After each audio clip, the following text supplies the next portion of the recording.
The day my doctor said the word cancer, my husband said the word goodbye, in the same hour.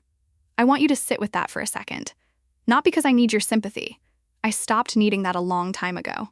I want you to sit with it because I need you to understand exactly where this story starts, so that when I tell you where it ends, you'll understand why I smile every single morning when I wake up alone in a house I bought with my own money, in a life I built with my own 2 hands, surrounded by people who actually choose to be there.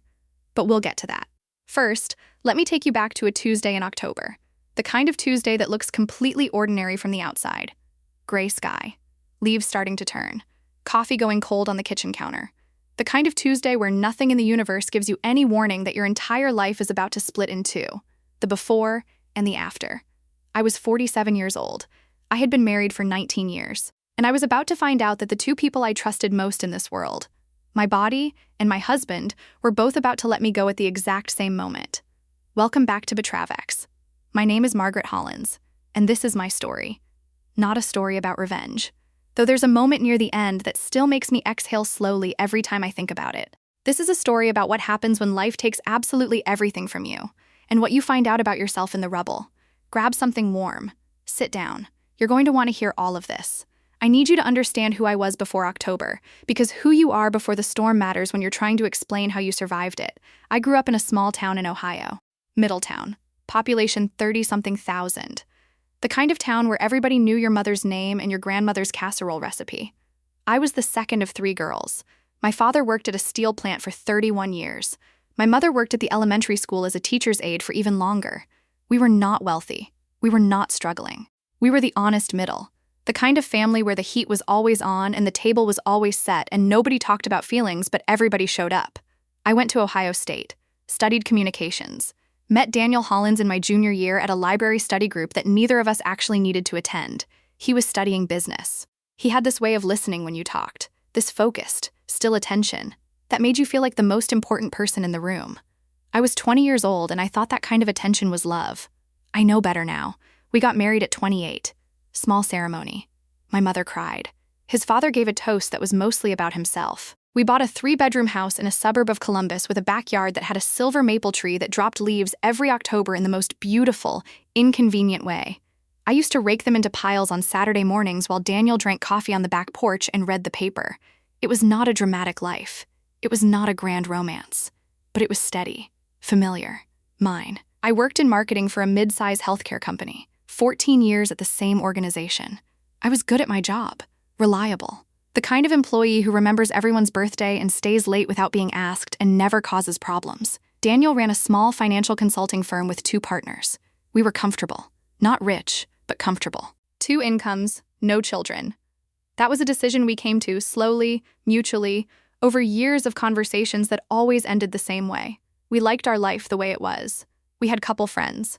We had a standing Saturday night dinner rotation. We took 2 vacations a year.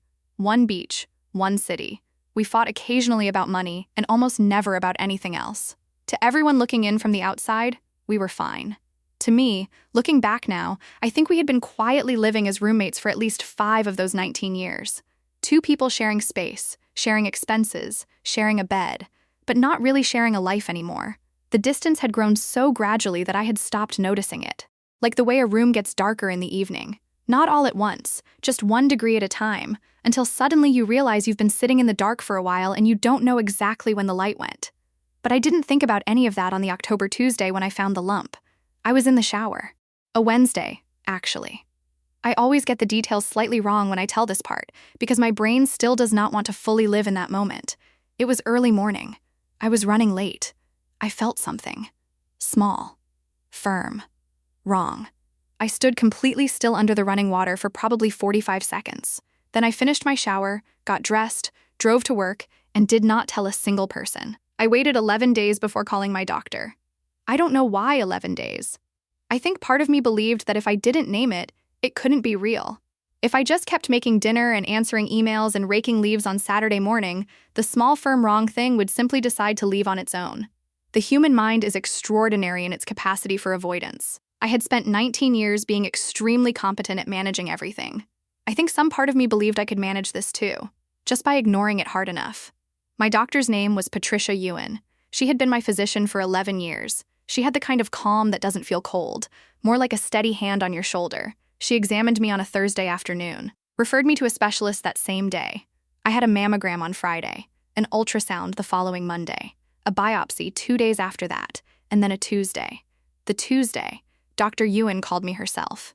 She didn't have her nurse call. She didn't ask me to come in and wait. She called my cell phone at 2:17 in the afternoon while I was sitting at my desk eating a sandwich I didn't finish. I remember looking at her name on my screen and knowing, the way you sometimes just know things before they happen, that my life was about to divide. "Margaret," she said, "I need to talk to you about your biopsy results. Breast cancer. Stage 2. The tumor was just over 2 centimeters. It had not spread to the lymph nodes. She used the word treatable. She used the phrase good prognosis. She told me I would need surgery, a lumpectomy, followed by chemotherapy and radiation. She told me many women go through this and come out the other side. She told me she wanted to refer me to an oncologist she trusted. She told me she was sorry. I wrote everything down on a yellow legal pad, the kind I always kept on my desk. I wrote down the stage, the size, the treatment plan, the oncologist's name. My handwriting was completely neat, controlled. I thanked Dr. Ewan. I told her I would call to schedule the oncology appointment. I hung up. Then I sat at my desk for exactly 4 minutes without moving. I remember the 4 minutes because I watched the clock. Some part of my brain had decided that I was allowed 4 minutes to feel whatever I needed to feel before I had to put my face back on and finish the workday. I don't know where that decision came from. I don't know why 4 minutes. But I sat there and I let the fear come. The cold, flooding, full-body terror of it. And then I breathed, and I picked up my phone, and I called Daniel. He answered on the second ring. "Hey," he said. "What's up?" I told him. I told him everything Dr. Ewan had told me. Stage 2. Treatable. Surgery and chemo. Good prognosis. I used the same calm voice I had used to take down the notes. I was steady. I was clear. I did not cry. There was a silence on the phone that lasted maybe 6 seconds. 6 seconds is not a long time. But in 6 seconds of silence after you have just told your husband of 19 years that you have cancer, you can hear everything. "Okay," he said finally. "I'll be home by 6. He was home by 6. He sat across from me at the kitchen table. I had made tea neither of us drank. He asked me some questions. Practical ones, about the treatment timeline, about whether I'd have to stop working, about the surgery. I answered them. He nodded. His face was doing something I couldn't quite rid. Not grief, not fear. Something more like calculation, like a man looking at a spreadsheet and not liking the numbers. We went to bed that night without really talking, without really touching. I lay in the dark and listened to him breathe and told myself he just needed time to process. I gave him time. And then 3 days later, on a Friday evening, he came home with 2 suitcases already packed. He didn't yell. He didn't cry. He didn't even sit down. He stood in the kitchen doorway with his coat still on and he said, "Margaret, I can't do this." I was standing at the counter. I had been making dinner. I remember I was holding a wooden spoon and I just held it. Didn't put it down. Just held it. "Can't do what?" I said. Though I already knew. "This," he said, and he gestured at everything. The kitchen, the house, me. I'm not built for this. I'm not the person who can handle this kind of thing. I've been thinking about it and I know myself and I know I will make this worse for you. Not better. I'm not. I can't be what you need right now. I want to tell you I said something powerful in that moment, something that cut through him, something he would remember forever. But the truth is, I didn't say anything for a very long time. I just stood there holding that wooden spoon, looking at this man I had shared 19 years with, watching him explain himself with the tone of someone canceling a subscription rather than ending a marriage. "Where will you go?" I finally said. "I have a place," he said. He had a place. Already had a place. Which meant this decision had not been made in 3 days. Which meant while I had been lying in the dark, telling myself he just needed time to process, he had been making arrangements. He left that night. Took the 2 suitcases. Said he would arrange for someone to come for the rest of his things. Said he was sorry. Said he hoped I would be okay. Said this was not about not caring about me. It was about knowing his own limits. I stood at the kitchen window and watched his car pull out of the driveway. Then I turned off the stove. Washed the wooden spoon. Put it back in the drawer. And I sat down on the kitchen floor with my back against the cabinet and I cried in a way I have never cried before or since. Not the neat crying of someone who is sad, but the broken animal crying of someone whose entire understanding of their own life has just been wrong. Crying that doesn't make any sound for the first part because your body can't find the breath for it. I sat on that floor for a long time. And then I got up. Because what else do you do? The months that followed were the hardest of my life. I want to be honest about that. I am not going to stand here and tell you that I immediately found my strength and rose like a phoenix and never looked back. That would be a lie, and you deserve the truth. The truth is that there is a particular kind of loneliness in being seriously ill and having no one. I had expected, naively, I realize now, that when people found out about my diagnosis, they would show up. That the friends we had as a couple would rally around me. That the women I had known for years would bring food and sit with me and hold my hand through the hard parts. That's what you believe about the people in your life until you find out who they actually are when something is required of them. Some people disappeared quietly. They sent a text message early on. Thinking of you, let me know if you need anything. And then vanished before I could ever actually need anything. Some people were clearly uncomfortable around illness, around the idea of mortality, around a woman whose life had become inconveniently messy. A few people stayed close to Daniel because the social world we had built together was really more his than mine, and when a marriage ends, people choose sides without ever saying they're choosing sides. By the time I started chemo, my support system had narrowed to 3 people. My sister Ruth, who lived 4 hours away in Pittsburgh and drove to Columbus every other weekend for the first 3 months. My neighbor Patricia, a 72-year-old widow who had survived her own cancer 20 years earlier and brought me soup with a matter-of-fact efficiency that I found more comforting than any amount of emotional conversation. And my friend Deshawn from work, who was the only colleague who kept calling, who texted every single chemo day to check in, who never once made me feel like a burden. 3 people. After 47 years of living, after 19 years of marriage, after all those dinner parties and birthday cards and let me know if you need anything. 3 people showed up. I am not bitter about this anymore. I am just honest about it, because I think it is important for anyone going through something similar to know. You may discover that your world is smaller than you thought, and that is devastating. And it is also, eventually, clarifying. Chemo was exactly as brutal as they had prepared me for. The surgery first. The lumpectomy went well, the margins were clean, the oncologist was cautiously optimistic. Then 6 rounds of chemotherapy, 3 weeks apart. Then radiation. Each round of chemo took more from me. The fatigue was not tiredness. It was a bone-level heaviness that made existing feel like physical labor. The nausea was constant for the first week after each infusion. I lost my hair at round 2, which I had told myself wouldn't bother me, and then discovered that it did, deeply. Not because of vanity, but because every time I looked in the mirror, I saw someone who was fighting for her life, and that was very difficult to look at straight. I went to every appointment alone. I drove myself to every infusion. I sat in the chemo chair for 4 to 6 hours with my headphones in and my eyes closed and nobody's hand to hold. I drove myself home afterward, sometimes barely making it inside before I had to lie down. I lost my job at month 3. The company was restructuring and my position was eliminated, which may or may not have been related to my illness and which I no longer had the energy to fight. And that was when, at the lowest point of the lowest period of my life, I started to write. It started as nothing. A cheap spiral notebook I found in the junk drawer, the kind you buy in a 3-pack at the drugstore. I started writing the night after my 3rd chemo infusion, when I was too nauseated to sleep and too exhausted to do anything that required actual effort. I wrote because I had no one to talk to, and the thoughts were piling up in my head and I needed somewhere to put them. I wrote about the diagnosis. I wrote about Daniel leaving. I wrote about sitting on the kitchen floor. I wrote about the chemo chair and the drive home and the 3 people who showed up and the many who didn't. I wrote about what it feels like to lose your hair and what it feels like to be afraid and what it feels like to be furious and what it feels like to be, in the deepest, most private part of yourself, completely alone. I wrote badly. In those early months, I wrote with the raw, unpolished urgency of someone who is not trying to be a writer, just trying to stay sane.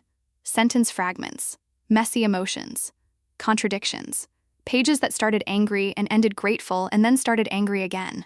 I didn't write for an audience. I wrote for survival. But somewhere around month 5, something shifted.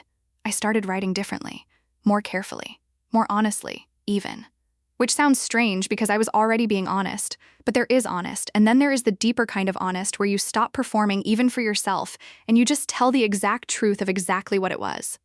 I started writing about things I had never said out loud to anyone, about the marriage and the distance and the years of living like roommates, about my own role in how our life had become what it had become, about fear. Not just of the cancer, but of what came after. About who I was going to be on the other side of all this, if there was an other side. My sister Ruth read one entry when she was visiting in month 6. She sat on my couch and read 3 pages and then looked up at me with an expression I had never seen on her face before. "Margaret," she said, "this is extraordinary." I told her she was biased because she was my sister. She said, "I'm biased because I love you, but that's not what's making this extraordinary. This is making this extraordinary." She held up the notebook. "This is real. This is the realest thing I've ever read." Ruth worked in publishing administration. Not a writer herself, but someone who had spent 20 years around books and the people who made them. I trusted her judgment in a way I trusted few people's, but I still took several more months before I did anything with it. It was Patricia, 72-year-old widow, soup bringer, fellow survivor, who finally pushed me. "You're going to share this," she said one afternoon, sitting at my kitchen table. It wasn't a question. "I don't know," I said. "You are," she said, "because you needed someone to write this for you when you were sitting on that floor. And they didn't. So you're going to write it for the next woman sitting on her floor." I started a blog in month 8 of treatment. I called it The Silent Strength. I uploaded 4 entries from my journal, lightly edited. I told no one except Ruth and Patricia. I shared it nowhere. I just put it on the internet and let it exist. Within 2 weeks, I had 3,000 readers. I didn't understand that. I didn't understand how 3,000 people had found something I had told no one about. I later learned about search traffic and SEO and the way the internet finds people who are looking for specific things. But at the time, it felt like something closer to a miracle. 3,000 people who had searched for something. Husband left when I got cancer, alone through chemo, cancer diagnosis abandoned, and found me sitting at my kitchen table in Columbus, Ohio, writing badly in a spiral notebook. I started writing more, longer, more carefully. I answered every single comment personally for the first 3 months. And the comments. I need to tell you about the comments, because they changed me in a way I did not anticipate. Women writing to say, "This is exactly what I went through, and I thought I was the only one." Women writing to say, "I am in the chemo chair right now reading this on my phone, and for the first time in 4 months, I feel less alone." Women writing to say, "My husband left me last week, and I found your blog at 2 a.m., and I don't know how to thank you." I had spent 19 years working in marketing, which is, at its core, the business of understanding what people need and finding a way to give it to them. I had been good at it professionally and somehow never thought to apply it to my actual life. And here I was, with no job and no husband and a body that was still in the middle of a war, accidentally giving something to people that they desperately needed. I kept writing. By month 14, The Silent Strength had 200,000 monthly readers. I want to write that sentence again because I still find it slightly unbelievable. 200,000 people, every month, reading words I had written in a cheap spiral notebook because I was too nauseated to sleep. I had finished treatment by then. The radiation was done. My last scan was clean. My oncologist used the word remission with the careful, qualified optimism of a doctor who has learned not to promise things. But her eyes were warm when she said it. I sat in my car in the hospital parking lot afterward, and I didn't cry. I just sat there and breathed for a long time. In and out. Alive. Still here. I went home and I wrote about it. Of course I did. That post got more traffic than anything I had ever written. 500,000 views in 3 days. It was picked up by 3 women's health platforms. A producer from a morning talk show emailed me. A literary agent named Sandra Okonkwo emailed me. I read Sandra's email 3 times before I responded. She said she had been following The Silent Strength for 6 months. She said she represented several authors in the health and memoir space. She said she believed there was a book in what I was doing and she wanted to have a conversation. I called Ruth first. Ruth, who had sat on my couch and read 3 pages from a spiral notebook and told me it was extraordinary. "I know," she said, when I told her about Sandra. She said it the way you say, "I know," when you mean "I always knew." Sandra sold the book in 4 months, a major publisher, a real advance, the kind that meant something. The book came out 14 months later. It was called, simply, The Silent Strength. It debuted on 3 bestseller lists. It got reviewed in places I had been reading for years. It got letters, physical letters, mailed to my publisher, forwarded to me in bundles, from women who had read it in hospital rooms and divorce attorneys' waiting rooms and 2 a.m. kitchen floors. I started speaking. First small events, women's health conferences, cancer survivor retreats, nonprofit fundraisers, then larger ones, then very large ones. I stood on stages in cities I had never visited and told my story to rooms full of people who needed to hear it, and I watched their faces change in real time, and I thought, this is what I was supposed to do. This whole time. This is what it was all for. I was not rich. I want to be clear about that. I'm not telling you a rags to riches fantasy. I was comfortable. I was earning my own living in a way that felt meaningful and sustainable. I bought a house, smaller than the one I had shared with Daniel, but mine, entirely mine. No one else's name on that deed. I signed the papers at the closing and my hand was completely steady. I was happy. a different kind of happy than I had known before. Not the quiet, familiar contentment of a life running smoothly, but something more intentional. The happiness of someone who has chosen every single thing in their life after being stripped of the choice. And then one afternoon, on a Thursday in November, my phone rang with a number I recognized. Daniel. I stared at his name on my screen for a long time. 3 years.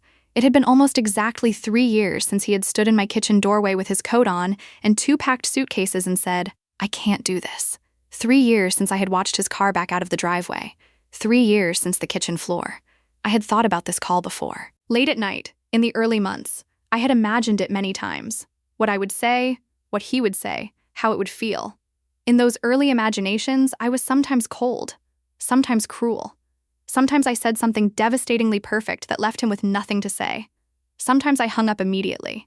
Sometimes I forgave him in a speech so articulate it moved me to tears in my own imagination. But by the time the actual call came, I had stopped imagining it. I had been too busy living to spend time on something that no longer felt important. I answered. "Margaret," he said. Same voice. That was the first thing I noticed. 3 years and the voice was exactly the same. "Daniel," I said. "I saw you," he said. "On television. Last week. That morning show." I had been on a morning show the previous week to talk about the paperback release of the book. I had worn a navy blazer. I had felt completely at ease in a way that would have seemed impossible to me 3 years earlier. "Okay," I said. "You looked," he paused. "You looked incredible. You looked really well." "I am really well," I said. There was a silence. Then, "I've been thinking about calling for a while. Things have been difficult. For me. And I keep thinking about. I don't know. I keep thinking about you. About us. I know what I did was. I know I wasn't there for you when you needed me, and I think about that a lot, and I was wondering if maybe we could, if you'd be open to. Just talking. Starting somewhere." I listened to the whole thing. I did not interrupt him. I let him say every word of what he had prepared to say, and when he was finished, I took one quiet breath. Then I said, "Daniel, I want to tell you something. I forgave you a long time ago. Not for your sake, for mine. Forgiveness was something I needed in order to move forward, and I gave it to myself. I did the work. I went through everything that happened, and I came out the other side, and I genuinely hold no anger toward you." He started to say something. I kept going. But I need to be clear. Forgiving you and wanting you back in my life are 2 completely separate things. That door is permanently closed. Not because I'm punishing you. Not because I'm angry. But because I built something on the other side of what you did. I built a life. A real life. A life I love. And that life has no room in it for someone who showed me exactly who they were when it mattered most. A long silence. "I hope you find your way, Daniel," I said. "I genuinely do. Take care of yourself." And I hung up. I put the phone down on my desk. I looked out the window at the yard of the house I had bought with my own money. There was no silver maple tree, but there was a Japanese maple in the corner that turned the most extraordinary red in November. I looked at it for a while. Then I opened my laptop and started writing. This is where I am today. The Silent Strength Foundation, the nonprofit I started in the 2nd year after treatment, now operates in 11 states. We fund transportation assistance for cancer patients who have to travel to treatment alone. We fund mental health support for people navigating illness and relationship loss simultaneously. We have connected over 40,000 women with peer support networks of other survivors. Last year, we raised $2.3 million. I have spoken on stages in 22 cities. I have 2 more books contracted. The first one comes out next spring. I live in a house I chose for myself, with rooms arranged exactly as I want them, with a Japanese maple in the yard that turns red in November and makes me smile every single time I look at it. I have a small, carefully chosen circle of people I love and trust. I have Ruth, who is right about everything. I have Patricia, who at 75 still brings soup to people who need it. I have Deshawn, who texted through every chemo day and who I had dinner with just last month. I am cancer-free. 4 years and counting. Every scan clean. Every year I get to say that is a year I do not take for granted. And here is what I want to say to you. Whoever you are, wherever you are sitting right now, whatever floor you may currently be on, I do not know what stripped your world. I do not know if it was illness or loss or betrayal or all 3 at once. I do not know if the person who was supposed to stay decided to leave. I do not know how empty your house feels right now or how long the nights are or whether you can imagine, from where you're standing, any version of the other side. But I know this. The rubble is not the end of the story. The rubble is the foundation. I did not know, sitting on my kitchen floor holding a wooden spoon, that I was sitting at the beginning of the best chapter of my life. I did not know that the person who walked out my door was, without meaning to, giving me the only thing I had never given myself. The chance to find out exactly who I was without anyone else's definition of me. I found out, and she is extraordinary. She drove herself to chemo. She cried on kitchen floors and got back up. She wrote badly in a spiral notebook and somehow said something true enough that 2 million people needed to read it. She bought her own house. She built her own organization. She stood on stages in 22 cities, and she was not afraid. She forgave the man who left. Not for him, for her. And she closed that door. Quietly. Completely. Without looking back. If this story reached you, if you are sitting somewhere right now going through something that feels unsurvivable, I want you to know that you are not alone. Drop a comment below. Tell me where you are. Tell me what you're carrying. This community exists for you. If you're new here, welcome to Betravex. Subscribe. Stay a while. There are more stories coming. Stories about what people are capable of when everything is taken away. And if you know someone who needs to hear this today, share it with them. The rubble is the foundation. Margaret.